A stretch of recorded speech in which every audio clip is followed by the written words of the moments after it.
How can the Miami Dolphins best go about absorbing the loss of Jaylen Phillips for the remainder of this season? That is our subject today here on this episode of Locked On Dolphins.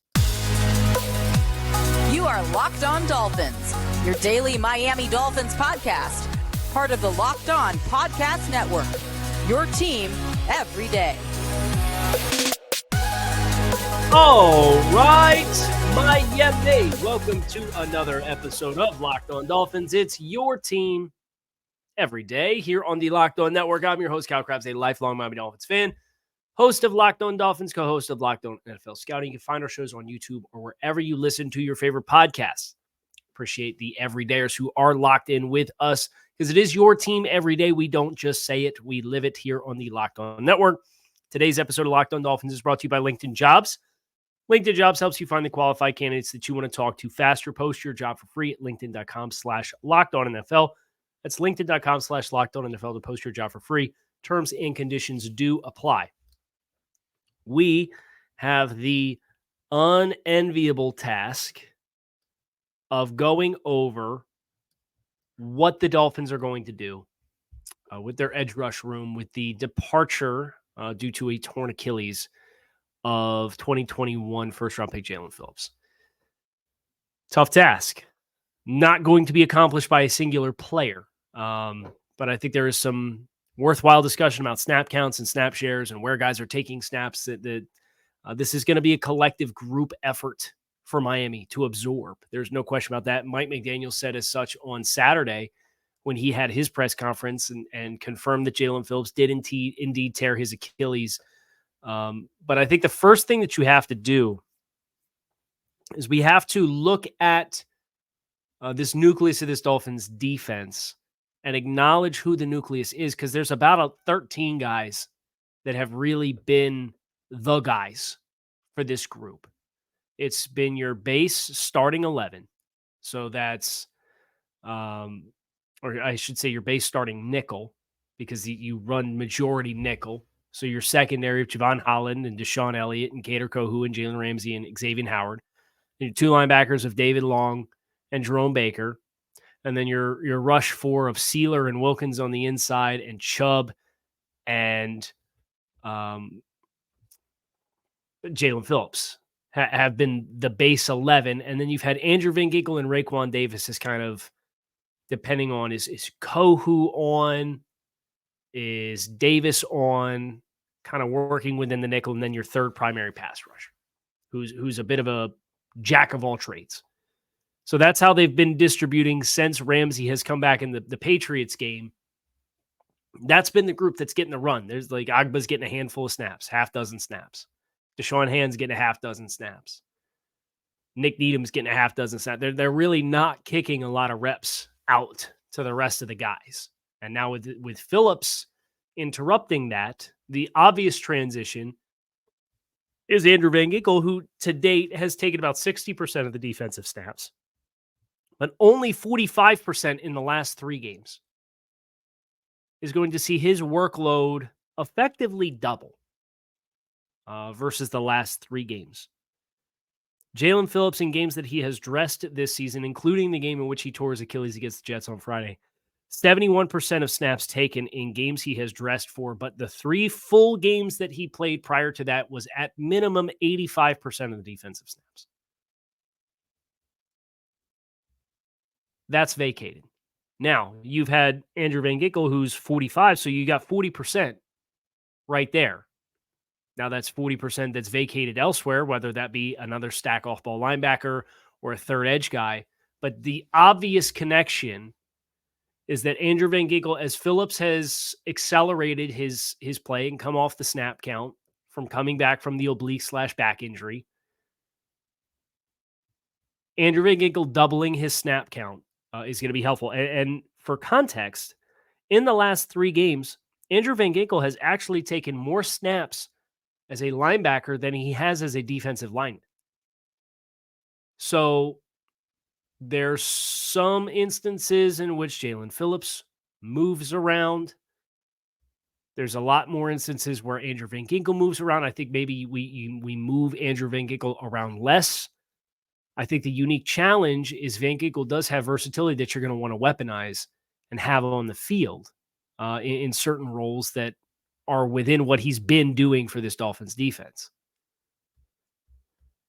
Your other player, obviously, that we're not talking about is Emmanuel Ogbah, who has been very low rotational snaps. When he has gotten extended looks this year, it has not looked particularly impactful, even though he does have 4 sacks this season. He did have a sack against the Jets. I'm aware of that. The concern with Ogbah is much more of a scheme, talent, role, limited player. So I think there's going to be certain down and distances where it makes a lot of sense. When you're in your base, you're tight, you're mint front, you're 4-3 or your 3-4, excuse me, and you got Raekwon. When Raekwon Davis is on the field, so too should be Emmanuel Ogbah.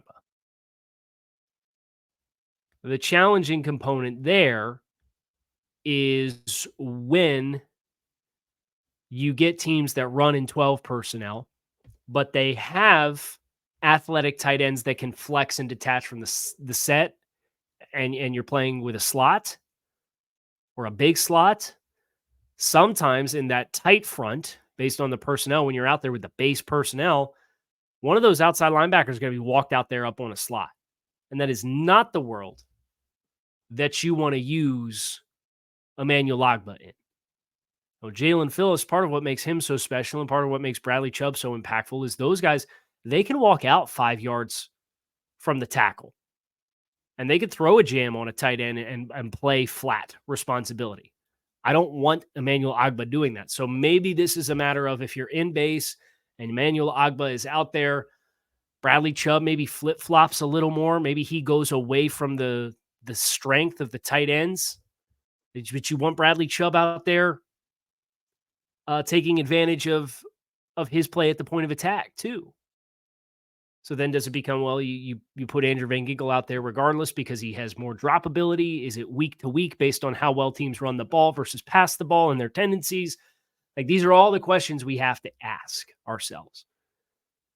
Now, there is some names that you can look at that are available. I have 2 in particular that may be of interest to the Dolphins, and we will talk about them next here on this episode of Locked on Dolphins, so stick with us.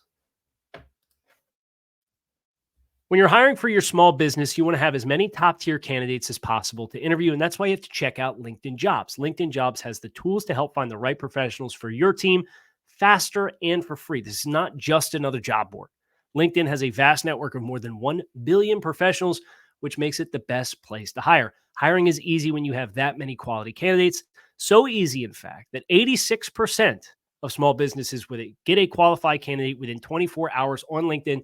LinkedIn knows that small businesses are wearing so many hats and might not have the time or resources to hire with a robust hiring process. Thankfully, LinkedIn, the process is intuitive, quick, and easy. That you have even launched a new feature that helps you write job descriptions, making this process even easier and quicker.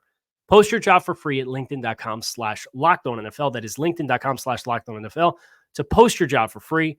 Terms and conditions do apply. Today's episode of Locked On Dolphins is sponsored by BetterHelp. The holiday season can be a lot, can wear on you, can be overwhelming, can induce a lot of anxiety with all of the things that you have to do. And it's natural to feel those emotions and feelings as you're working through a season that makes you at times reflect or makes you at times stretch yourself too thin. But adding something new this holiday season to your life can counteract some of those feelings with therapy. Therapy can be a bright spot amid all the stress and change, something to look forward to, help you feel grounded, and give you the tools to manage everything that's going on in your life. So if you're thinking of starting therapy, give BetterHelp a try. It's entirely online. It's designed to be convenient, flexible, and suited to your schedule. You fill out a brief questionnaire and get matched with a licensed therapist, and switch therapists at any time for no additional charge. Find your bright spot this season with BetterHelp. Visit BetterHelp.com/LockedOn today to get 10% off your first month. That's BetterHelp, HELP.com/LockedOn. 2 names, one of which just got cut loose from a team the Dolphins have played, a Super Bowl contender with one of the most deep defensive lines in football, former first-round pick, Derek Barnett, formerly the Philadelphia Eagles. there's some low-hanging fruit here as far as connections.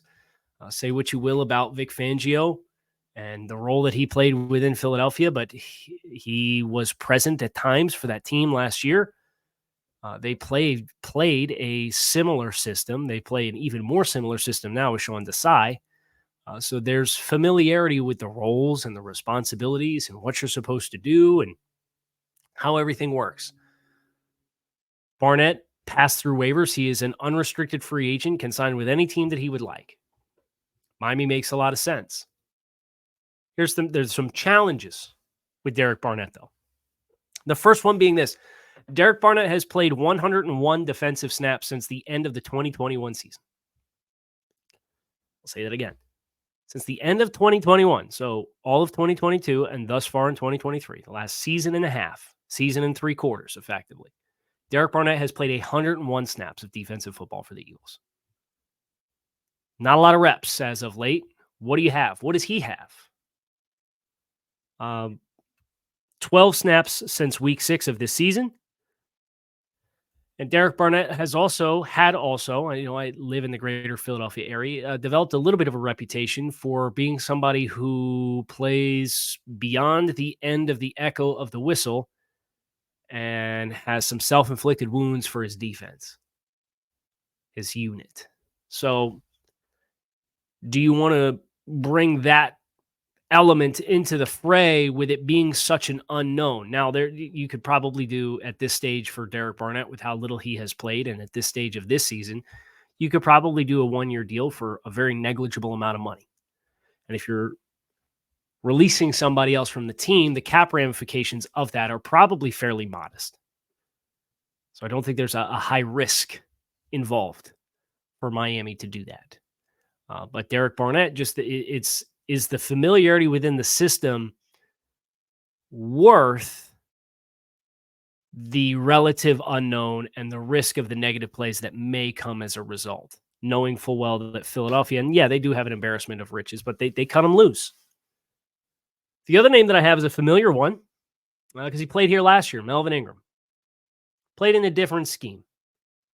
But if you were just looking for a fairly athletic pass rush specialist to play in obvious pass, if you're going to take Emmanuel Ogbah and he was going to play first downs and short yardage downs, and Andrew Van Ginkel was going to play passing downs, sometimes 1st and 10 may be classified as a passing down, sometimes 1st and 10 may be classified as a running down. But against passing teams, if 1st and 10 is classified as a passing down, Andrew Van Ginkel may be out there, and then obvious passing situations.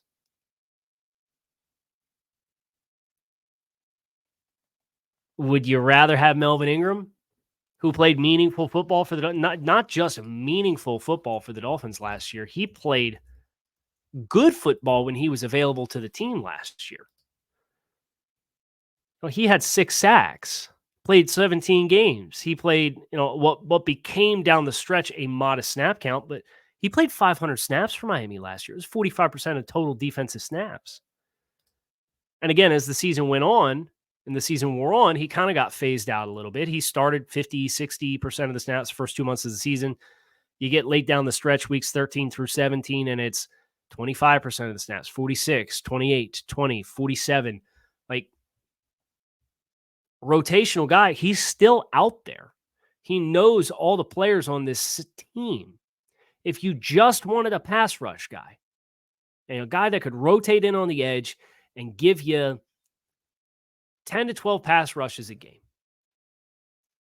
can you bring Melvin Ingram in? Do you feel like you can put him out there and there's going to be chemistry or reasonable chemistry, or you can build to reasonable chemistry with the rush group to have him be a player who kind of fits within the Van Ginkel role, so that, Van Ginkel, if you need to phase him out or rotate him out, or he needs to play on the stack linebacker down the stretch, weeks 15, 16, 17, 18, he can do that. I would rather have Melvin Ingram do it than Derek Barnett, personally. So that's the names that I look to. And I say, if the Dolphins want to bring somebody else in, and I would imagine they will bring someone in. I don't think you just elevate Cam Good or do whatever else. Is Cam Good on the active roster? I don't think so.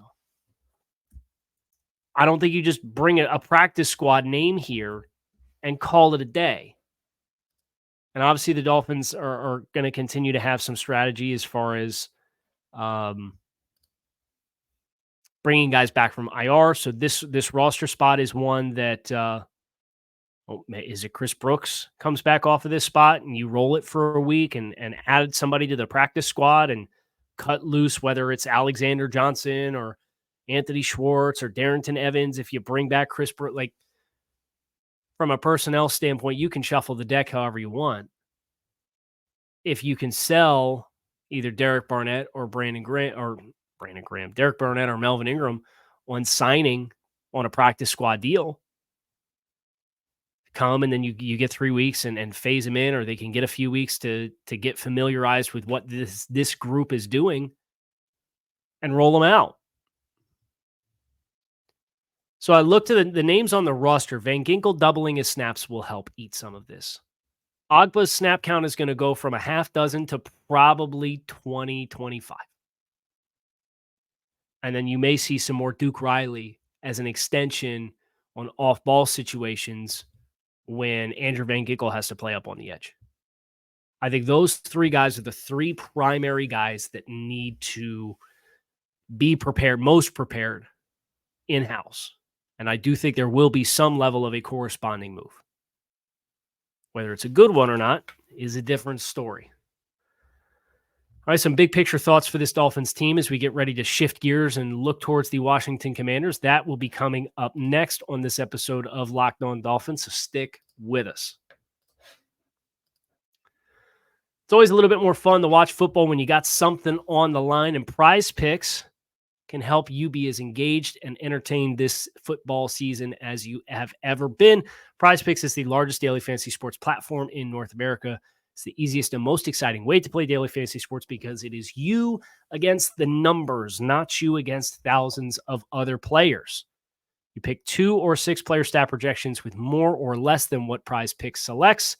You can watch your winnings roll, and if you successfully select more or less on those stat projections, if you hit 6 in one PrizePicks submission, you win 25 times your money. So if you like good ROI, PrizePicks gives you that as well. They have a slew, just about every sport that you can imagine, vast majority of stats that are relevant for all of those sports that are available.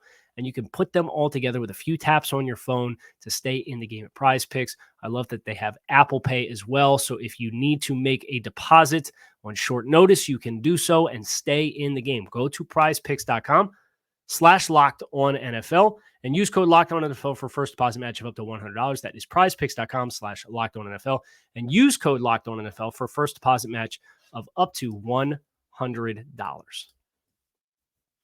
Speaking of playing fantasy sports, we all love fantasy football. I don't know about you, but I got my hometown league where I know nobody cares about my fantasy team, but we are back up to 500. We started 1-5. We're back up to 500. So make it a playoff run. And my hometown league, just like I'm sure yours does, has that one guy, that one annoying guy that you just cannot stand. He's the guy that you have to beat every year, no matter what, because he just keeps talking about how good his trades are, his prep, the analytics he uses. You know that guy. Let's just call him Drew, okay? Every league has a Drew. But you know what else Drew does? Drew brings weak tortilla chips to the tailgate, the kind that snap in half when you're scooping guacamole and trying to get that last scoop of salsa out of the bottom of the bowl. For someone who claims to be the master of trades, he still has not made the trade to a better tortilla chip. Zach's Mighty believes in 2 things. Chips were meant to be sturdy, and Drew sucks. Our chips are cut from whole tortillas the authentic way that give them the strength to lift the heftiest dips and are fried to a corner crisp, suitable for any dip at any tailgate. So this football season, don't be a Drew and choose Zach's Mighty Tortilla Chips, available at Publix locations in the deli section. Be a winner and eat Zach's Mighty Tortilla Chips. We kind of alluded to this with the opening of the first show today on Monday. It's November 27th. In reacting to the Philadelphia Eagles defeating the Buffalo Bills. But it's worth a follow-up from an AFC conference standpoint. kind of exhausted my talking points on Jaylen Phillips. And I was going to do a full tape study, but as I'm watching the tape, I'll be completely honest with you guys. I got the tape on Saturday morning after the game. Watch the offense, make all my notes, take all my clips to put in the subtext. If you are not a part of the subtext, there's a link in the show description on YouTube or wherever you listen to your podcast. It's a direct text line with me with the subtext, but you also have a group text opportunity and a group community where we kind of all hang out, talk during the games, and I drop film clips in there as I'm observing things and seeing things while I'm watching film. So I did the offensive film notes. And then I do the defense, and I make it to halftime. And I'm watching this film, and guys are making plays all over the field. But I didn't come away with any tangible observations because the Jets' offense was just that bad. Tight ends can't block anybody. The offensive tackles are turnstiles. The quarterback has bad accuracy, bad feel for the pocket. The running backs are not finding any lanes. Breece Hall is getting bottled up because he can't get momentum going. Dalvin Cook's slow, bad in pass pro. Nobody separating. It was like an objective nightmare tape. It's like, what do I do with this? Would I come on here and blow smoke and provide reps of how we physically dominated an outgunned team on Friday? I'm sure some of us would love to hear it, but I didn't think it was a particularly productive conversation to have. So I kind of said, "C'est la vie," to the defensive Jets team. Hopefully we can get another chance to dunk on that Jets team in a couple weeks with some more defensive tape. So instead, what I wanted to finish with is just looking at this conference where the Dolphins, they're the 4 seed as things currently stand, but it's relevant to know that the Baltimore Ravens are on a bye this week. They beat the Chargers last night to move to 9-3. The Chiefs go to Green Bay. Their bye week is done. They have the same record at Miami at 8-3. The Jaguars are also 8-3. They escaped Houston with a win. Houston winning would have been helpful for Miami. But Jacksonville's next big test is week 15 against the Baltimore Ravens. So you have 2 teams with 3 losses in the conference playing each other in week 15. Miami, sitting at 8-3, has a golden opportunity ahead of them. And it is this.